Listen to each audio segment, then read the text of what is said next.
ஆள் நடமாட்டமே இல்லாத ஒரு வழி பாதையில் நாங்கள் சென்று கொண்டிருக்கிறோம். இப்போ நாங்கள் எங்கே இருக்கோம்னா இவங்க 2 பேர் தான் நமக்கு வந்து ரூட்டை காமிக்க போகிறாங்க. இவர்களை பின்பற்றி தான் நான் போக போயிட்டு இருந்தோம். எப்படி நினச்சான்னு தெரில. நம்ம வந்த கால் சத்தம், காலடி சத்தம் கேட்டு எந்திரிச்சிட்டாங்க. நீங்கள் எத்தனை மணிக்கு ஏற ஆரம்பிச்சிங்க?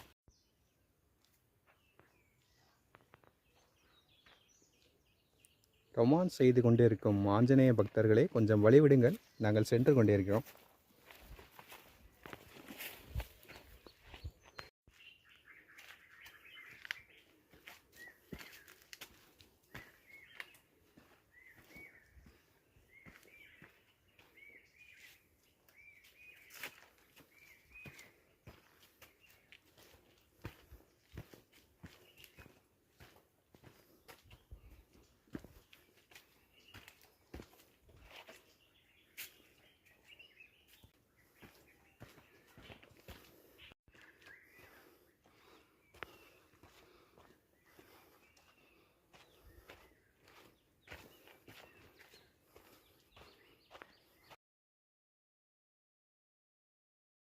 வா வா. நல்லா அந்த பள்ளம்லாம் தெரியுற மாதிரி இருக்கணும். வா வா வா.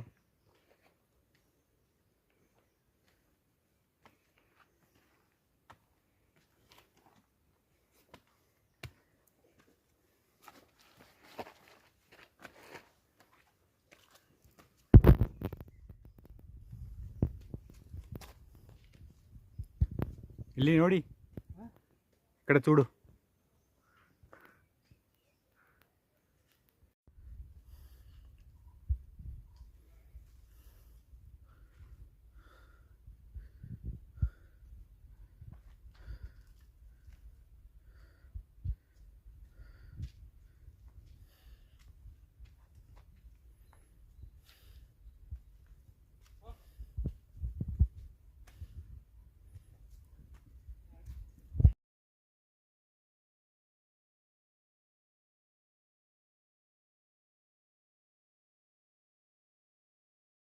இது ஏறுறது அது இறங்குறதுன்னு சொல்லு, யாருக்கு விஷயம் தெரியாது, நம்ம போடுவோம். இந்த பாதையில் தான் நாங்கள் அப்படியே ஏற போகிறோம். அப்படியே இந்த கடப்பாறையை பிடிச்சி அப்படியே உச்சிக்கு போய் உச்சத்தை தொட போகிறோம்.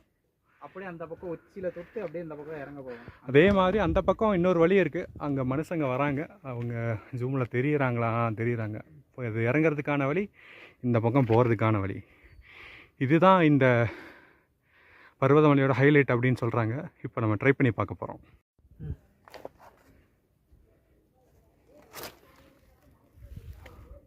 அப்படியே போகுது, பார்க்கவே கொஞ்சம் பயமாக தான் இருக்கு. கீழே பாருங்கள், கொஞ்சம் அப்படியே உருண்டை விழுந்தோன்னா எப்படி இருக்கும் பாருங்கள். நாங்கள் வந்த வழியே தெரியுது, அந்த சைடு வழி பாதை தெரியுது, ரூட்டு தெரியுது, நடந்து வந்த பாதை.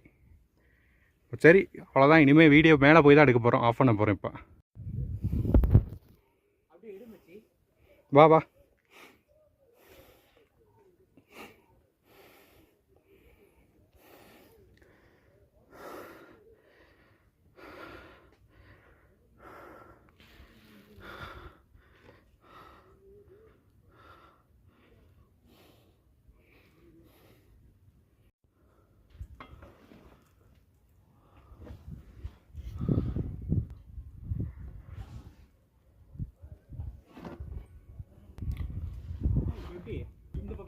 என்னது? ஆமாம் ஆமாம் ஆமாம்.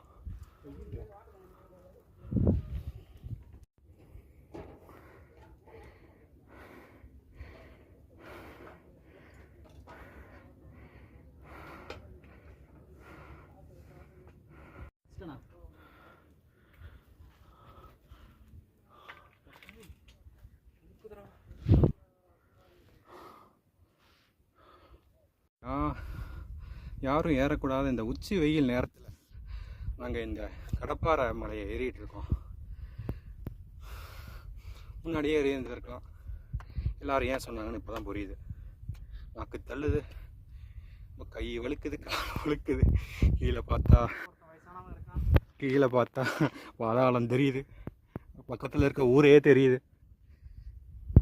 செருப்பு மட்டும் போடாமல் இருந்திருந்தா போடாமல் இருந்திருந்தா இல்லை ஷூ போடாமல் இருந்தால் எனக்குலாம் இன்னும் வலிக்கி இருக்கும். வேர்வையிலே பட்டு வலிக்கி விழுந்துருப்போம் நாங்கள்லாம்.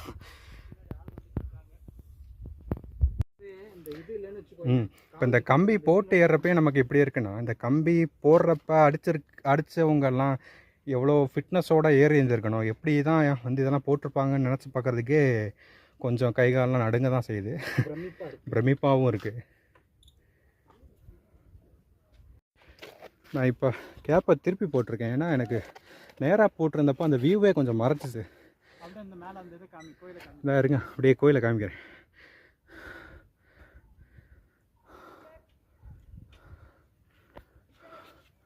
இந்த கடப்பாறையை மட்டும் தாண்டி போயிட்டோன்னா அந்த உச்சியில் தான் நெருங்கிட்டோம் அவ்வளோதான். இந்த கடப்பாறையை ஏறி வந்துட்டோம். அப்புறம் கடைசியில் பார்த்தா இங்கே ஒரு குகை மாதிரி இருந்துச்சு. அப்புறம் இந்த குகையில் தான் போகணுன்னு சொன்னாங்க. நான் கூட இந்த வழியில் எங்கடா போகிறதுன்னு சொல்லி பார்த்துட்டு இருந்தேன். இங்கே வழியே இல்லை. அப்புறம் திரும்பி பார்த்தா இங்கே ஒரு குகை இருக்குது. குகையில் அப்படியே படியில் ஏற போகிறோம். அவ்வளோதான். இனி வந்து இந்த சவாலான பாதை முடிந்தது.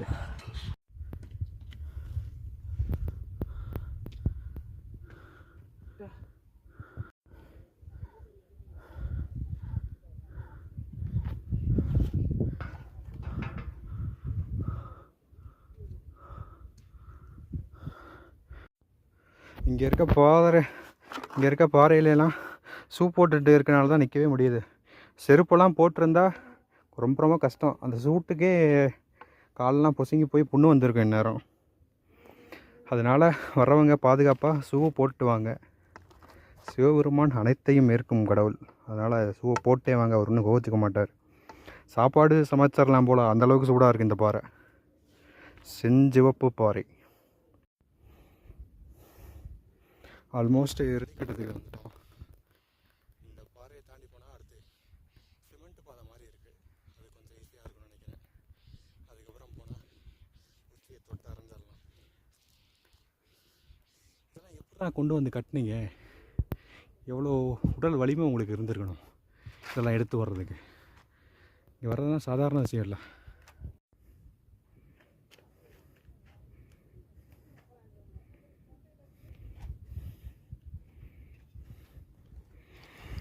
Also, meanwhile, I have met one foreigner. His name is Andrew. He started around 8 o'clock and reached here just before us. He asked me to meet me there at the Ramana Sri Ashramam at 7:30 p.m. I think I can see him again. I didn't capture the video. Okay, nice view. Thank you. Bye. I thought this is the way to go up, but this is the way down. In this way we have to go. இந்த வழியில் தான் போகணும் அப்படின்னு சொல்கிறாங்க. இந்த வழியில் தான் போயாகணும். இதில் தான் கீரை இறங்கணுமாமா. இங்கே ஒரு சின்ன கன்ஃபியூஷன். அப்புறம் இங்கே வந்து சூப்பரான ஒரு வியூ இருக்குது. இங்கே வந்து ஃபோட்டோ எடுக்கலாம். நான் ஒரு குளுக்கோஸ் பாக்கெட் எடுத்து வந்துடுறேன். என்கிட்ட வந்து பிடுங்கிட்டு போயிடுச்சு. பாருங்கள், அதுதான் சாப்பிட்ருக்கு இந்த குரங்கு நண்பர். ஃபோனையும் பிடுங்கிட்டு போகாமல் இருந்ததுக்கு நன்றிங்க. குளுக்கோஸை திறந்து நக்கி சாப்பிடுது அந்த லெமன் ஃப்ளேவரை. Thank you guys, thank you. அப்படியே இந்த உட்கார இடம்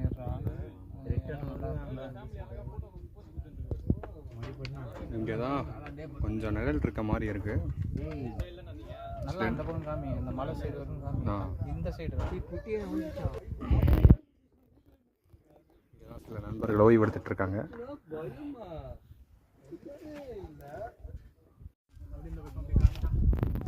நண்பர் ஒரு இருக்காரு, பார்த்துக்கோங்க. ஒரு எங்கேயோ ஆகாயத்தை பார்த்துட்டு இருக்காருன்னு நினைக்கிறேன். இதெல்லாம் எடிட் பண்ணாமல் அப்படியே போட்டு விட்டுருவோம். சரி எங்கே பார்க்குறான்னு தெரியல. என்ன தெரிகிறது அங்கே? மல்லிகா. யாரா மல்லிகா? மல்லிகார்ஜுனாவா? சரி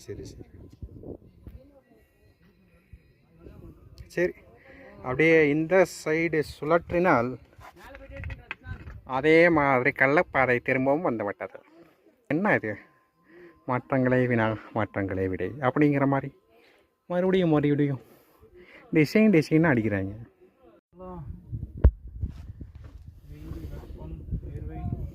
நான் தான் சன்க்ரீம், அப்புறம் வந்து ப்ரொடெக்ஷன்லாம் போட்டு வந்திருக்கேன்ல, அதனால தான். ஸ்க்ரீன் வந்து செல்லு தான். ஆமாம் டீஹைட்ரேஷன்லாம் எதுவும் பண்ணாதுல்ல. ஆமாம் ஆமாம். சரி, இந்த பாதையெல்லாம் ஏறி வந்தோம். திரும்பி திரும்பி திரும்பி திரும்பி என்னடா இது, பாதையோட பாதைகளாக இருக்குது. இந்த வாழ்க்கையில் பல பாதைகள், இந்த பாதையை தான் தேர்ந்தெடுப்பது. கடைசி பாதை, கடைசி பாதை. அவ்வளோதான், நெருங்கிட்டோம். தட்டான்கள் வட்டமிடுது, ஆனால் தட்டான்களை இந்த ஃபோனில் கேப்சர் ஆகிருக்கான்னு தெரியல. வீடியோ எடுத்து முடித்ததுக்கப்புறம் தான் பார்க்கணும். 0.5x அல்ட்ரா வைடில் தான் எடுத்துகிட்ருக்கேன். தெரியுது, 1-2 சிக்கிருச்சு தட்டான்கள். நம்ம நண்பரும் வராரு. நண்பரை பார்த்ததையும் தட்டான்கள் கூட்டம் சூழ்ந்துருச்சு. அப்படியே எங்களுக்கு சாப்பாடு கொடுத்த கோயிலுக்கு கீழே தான் இருக்குது. நாங்கள் பாருங்கள், இங்கே இடம் தெரியுதா, அங்கேருந்து சாப்பாடு கொடுத்தாங்க. சரி, சாப்பாடு கொடுத்தானுங்க சரியா. இப்போ நம்ம தட்டான்னு சொன்னாவே நமக்கு நம்ம வடிவேலு சொன்ன ஒரு விடுகதையா கடி ஜோக்கா அதுதான் ஞாபகத்துக்கு வருது. நம்ம நண்பர் பிடிக்கிட்டு போயிடுவான்னு நினைக்கிறேன் ஃபோனை. சரி, தெரியுதுன்னா, தட்டானுக்கு சட்டை போட்டால் குட்டை பையன் கட்டையால் அடிப்பான். அதுதான், அதை தான் சொல்ல வந்தேன். நன்றி. இதுவே பச்சை பசையிலென இருக்கும் ஒரு மலை பிரதேசமாக இருந்தாலும் கூட இங்கேயும் மழை நீர் சேகரிப்பு தொட்டி வச்சுருக்காங்க. மேலே டவர் மாதிரி ஏதோ இருக்குது. ஓகே, அது டவர் இல்லை, சிக்னல் டவர்னு நினச்சேன். அதில் பார்த்தா லைட்டுக்கு வச்சுருக்காங்க, லைட் ஹவுஸ் மாதிரி. சரி சரி சரி, நன்றி, வணக்கம்.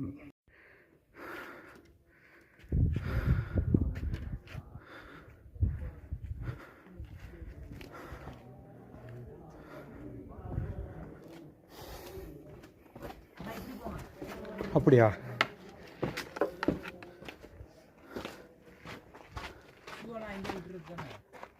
கோயில் இருக்கா? ஒரு நந்தி தேவர் இருக்கார். இங்கே கூட சோலார் பேனல் தான் யூஸ் பண்ணுறாங்க பவருக்கு. ஒரு நல்ல விஷயந்தான். கொஞ்சம் கஷ்டமாயிடுச்சு.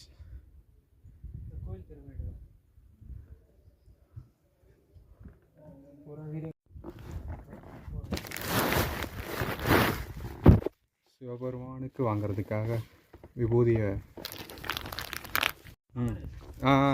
சிவபெருமானுக்காக வாங்கி வச்சுருந்த பன்னீரையும் விபூதியும் எடுக்கிறதுக்காக நம்ம குரங்கு நண்பர் வந்துட்டார் பக்கத்தில். அதனால் ஒளிச்சு வைக்க போகிறேன். அது இல்லாமல் பார்த்திங்கன்னா, எப்பவும் போல் எல்லா ஊர்லேயும் இருக்க மாதிரி இதுவும் எங்கள் ஊரில் இருந்து வந்த விபூதி தான். அதாவது திருநீர். எங்கள் ஊரில் திருநீருக்கு தான் ஃபேமஸ். பழனி என்றால் பஞ்சாமிர்தம்னு சொல்லுவாங்க, ஆனால் உண்மையிலே பழனி என்றால் அது திருநீர் விபூதியும் தான். குரங்கு நண்பர் அங்கே ஓடிக்கொண்டிருக்கிறார்.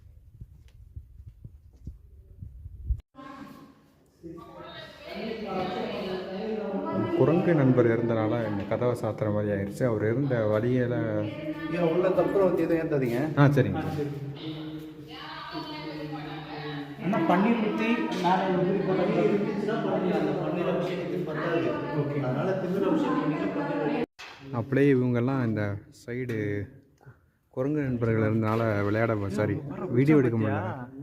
பயங்கரமாக குச்சாண்டா. குதிச்சு குதிச்சு விளையாடுறாங்க. நமக்கு தான் அந்த தண்ணீரை குடிக்கிறதுக்கான வாய்ப்புகள் இல்லை. சரி, அவங்களாவது குடிச்சு விளையாட்டும். பாருங்கள் எப்படி ஒரு வியூ இருக்குது பாருங்கள். அடுத்த தடவை குதிக்க போகிறான்னு நினைக்கிறேன். பார்த்துக்கிட்டே இருக்கான். புனப்பணிக்கிறான்னு கூட பயம் கூட இருக்குது. இருந்தாலும் குச்சி குச்சி விளாட்றானு எல்லாரும். சரி,